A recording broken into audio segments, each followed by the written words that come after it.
Salut și bine ați venit la un nou video în care sunt curios dacă ne duce bine GPS-ul. Hai să vedem. Dau drumul la aerul condiționat că mă topesc. Cât e? 50 la oră. Unde e camera? În Italia e nasol cu camerele pe, uite acolo, în boscheț. Una e pe stânga, una am trecut de ea pe dreapta. Hai să mergem încet, 35 la oră. Da, ce vreau să zic. Am intrat în localitate, normal nu e voie cică în localitate, dar eu aici am avut, la ieșire din localitate, am avut încărcare. A doua la dreapta, dar cred că mă duc pe asta, înainte, adică pe principal. Știi? Uite așa și fac dreapta, că altfel nu prea înțeleg cum. 3,1 km, încadrați-vă pe banda stângă. Deci Italia, străzi înguste, nebunie, traseu greu, destul de greu, nu că e cel mai greu, dar e greu, na. Nu știu exact care e strategia cu care s-a făcut străzile de pe aici, dar pare că e mai greu să circul prin Italia, mai ales prin localități sau în apropiere de localități. Mergem la Bagna, trecem prin Lugo sau trecem prin Bagna și Lugo ca să ajungem la destinație. Ce e aici, mă? Ce mai fi atent? Peste 2 km 200 e interzis. Peste 44 de tone. M-a liniștit, eu n-am 44 de tone. Deci astea mă pun pe mine în dificultate. Semnele astea cu interzis, cu bla bla bla, știi? Pentru că nu prea ai rute, adică trebuie să ocolești mult. Și mă pun în dificultate. Eu sper doar atât, să nu fiu nevoit să intru pe interzis. Că n-aș vrea să mă întorc și să deviațion și că nu știu ce. Atâta timp cât văd că din față vin camioane, înseamnă că și eu am dreptul să circul. Mai devreme am încărcat, adică aici în localitatea din care am plecat, și îți dai seama că nu merg aici nemotivat, merg cu un motiv. Adică să ajung la autostradă. Dar până la autostradă mai trebuie să ajung undeva și de aia mă aflu pe acest național, care e frumos. Deci hai să fim serios, și frumos. Mie îmi plac astfel de peisaje, nu știu voi cum sunteți, dar mie îmi plac.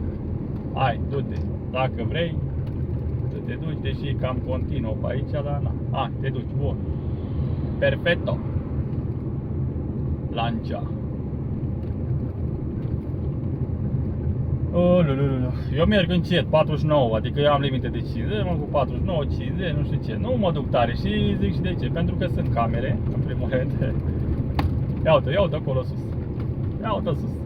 Nu sunt aici camere. N-au ăștia supravecheri. Așa. Sunt camere și trebuie să și frânez, că în Italia se cam bagă lumea, știi? Nu prea, sunt mai agresivi așa în trafic, nu neapărat agresiv, dar nici nu sunt cei mai liniștiți, știi, în trafic. Italia, Franța, cum e? Dacă avem roșu, avem lucrare aici, hai să lăsăm mai încet. Da, ia să vedem. Surprize. Easy. Am 38 de tone și ceva greutatea maximă. Băi, interzis de camioane, 7 tone jumate. Dar nu știu, că eu ar trebui să virez la dreapta, cumva.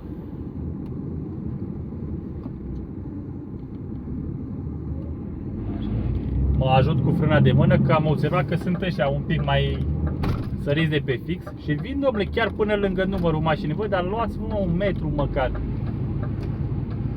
ca să stea, vii lângă număr. Păi eu dacă îl scap un pic la vale, scălare pe tine, ce-am făcut?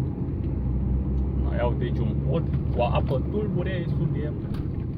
Deci înainte este așa, o luăm la Lugo, știi? Că doar am zis că la Lugo vreau să merg. În centrul localității. Sper să mă bagi prin centru, dar... No, așa, băi, bagă-te. Bă, dar... Calmo, calmo, piano, piano. Trebuie să mă calmez. E cald. Lumea agitată, nu știu ce, bla bla bla. Trebuie să ne calmăm. Și bineînțeles să mă calmez și eu. În Italia, cred că eram, cu Iendaraicu. Și am intrat pe o stradă. Am intrat pe o stradă și la un moment dat zice că interzise camioane, pur și simplu așa. Bine, probabil că au fost și mai înainte, știi, dar eu n-am văzut, n-am băgat de seamă, nu am fost atent. Ei, și era interzis. Ce să facă Ilie cu dita mai boxul de Iendaraicu după el? Da, nu mai știu dacă eram încărcat, descărcat, nu mai contează asta. Ce am făcut? Bă, era acolo, era o curte de ceva de astea, cum le zice, duplexuri, erau ceva duplexuri, acolo era o curte. Așa, și în fața curții respective cu duplexuri era, nu știu ce era, tot așa o curte, ori era ceva firmă, ori era vreo școală, nu mai țin eu minte ce era acolo. 2 kilometri. Și Ilie, uite că am poliția în spate. Ilie, știi ce-a făcut? A intrat cu fața în curtea școlii sau ce era acolo. Cu spatele o dat până a intrat un pic roțile, că oricum eram cu boxul, na, coletărie, nu prea eram, nu eram așa greu. Dar am dat cu spatele până a intrat primul rând de roți pe pietrișul ăla, adică cât s-a putut să-mi fie mie cât de cât ok, și am întors acolo. Erau niște copaci ăștia ornamentali, nu știu ce, bla bla bla. Dar n-am făcut daune, deci vă zic, n-am făcut daune, a fost ok, deși eram la început. Dar mi s-a părut foarte aiurea, știi, că m-am trezit efectiv. Oricum era îngust drumul, n-aveai, era de ăla de indicator de interzis de camioane și nu mai aveai cum să te duci cu camionul, nici nu știu dacă puteai pătrunde, dar păi ce să faci acolo? Blocuri, nu știu ce mai erau acolo, bla bla. Bă, fraților, și așa am făcut eu de-am întors acolo. În curte, bine, veneau de ăștia să băgau pe acolo, să vină pe lângă mine, nebunie, deci nu vă gândiți că gata, am dat un pic în spate, am făcut 2-3 manevre și am plecat. Că fost greu, dar mi-a luat vreo câteva minute bune, poate chiar 10 minute până am întors acolo, dar... Intri în curte, n-ai ce să faci. Tot în Italia, dar cred că am mai vorbit despre asta anul trecut, parcă, sau ceva genul cu 2 ani, nu mai știu când. Tot în Italia am intrat, domnule, în fața porții la 1 am întors, că n-aveam unde să întorc. Și în fața porții ăsta, adică folosindu-mă de locul din fața porții, uite aici Eurospin, bă, dar am poliția după mine, că aș parca un pic să-mi iau mortadela, vreau să-mi iau mortadela, mie poftă. Este Eurospin aici, teoretic aș găsi. Ia uite, opa, țuști în față, țuști. Dar nici n-am unde să opresc aici, că n-am niciun refugiu. Și vreau să zic că m-am băgat GPS, m-am băgat pe un drum de ăsta de tractoare și vehicule agricole. N-aveam ce să caut acolo, îți dai seama, abia intram cu camionul. Păi dacă să îngust ala la un moment dat, ce făceam? Și nici n-am vrut să intru oricum și am zis, domnule, primul loc în care să întorc. Primul loc în care să întorc era în fața porții la 1. Dar era și un stâlp în mijlocul, la locul respectiv, parcarea, e un fel de parcare, dar era goală. M-a rugat, zic, bă, să nu iau stâlpul când fac românească. Bă, fii atent că de camioane e interzis înainte, eu trebuie să merg înainte. Cu drumul, încet. Așa. Te bagi normal. Știam eu că te bagi, de-aia am oprit.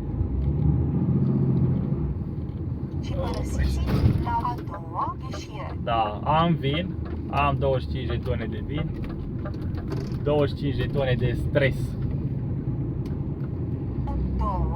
270. Și vreau să zic că am făcut românească până la urmă. Nu i-am dărâmat nici gardul ăla. Știi că trebuia să mă duc așa cât mai aproape de gard ca să nu rup stâlpul.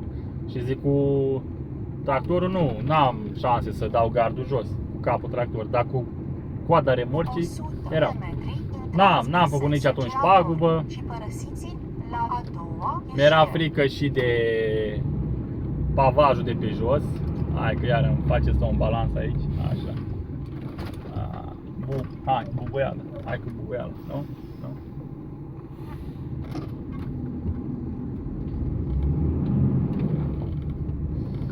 Și era și pavaj. Băi, smulg la ăsta pavajul pe aici, îi face ceva. N-am făcut nimic. A fost super ok. Cu grijă, atent, frumos. Maxime. Deci maxime, cât s-a putut pe dreapta, după aia cât s-a putut de extremă, știi? Virajul. 6 km. 1,3. Și uite așa am scăpat. Deci pe Italia n-am avut probleme mari. În Belgia tot așa era să intru pe interzis. Și am dat înapoi într-un sens giratoriu. Cred că în Franța iar am intrat pe interzis și a trebuit să dau înapoi. De asta eu v-am mai recomandat, domnule, nu intra, uite aici pentru camioane înainte. Deși mai înainte de sens, parcă zicea că, virgulă, camioanele obligatoriu dreapta. Și de asta tot balivernez eu aici, domnule, dacă aveți interzis, efectiv interzis de camioane, nu intrați. Pentru că s-ar putea să trească să dați înapoi. Ceea ce nu este deloc plăcut. Hai că aici o să intrăm pe lângă ăsta, să-l depășim. Așa. Bun. Deci până aici e ok. Mai am 1,4 km până la destinație și 1 km până la Cică, următorul sens giratoriu. Mi-ar plăcea să opresc undeva la un Spar sau la un Eurospin, Lidl, ceva, ca să-mi iau mortadela. Deoarece voi pleca în Germania. Și în Germania nu este mortadela atât de bună ca în Italia, vă zic. Mai ales ca aia originală de la Lidl. Nu știu dacă e făcută neapărat de Lidl, dar acolo găseam eu aia bună. Care îmi plăcea mie, acum nu, găsesc și la Aldi, găsesc și la multe, dar mortadela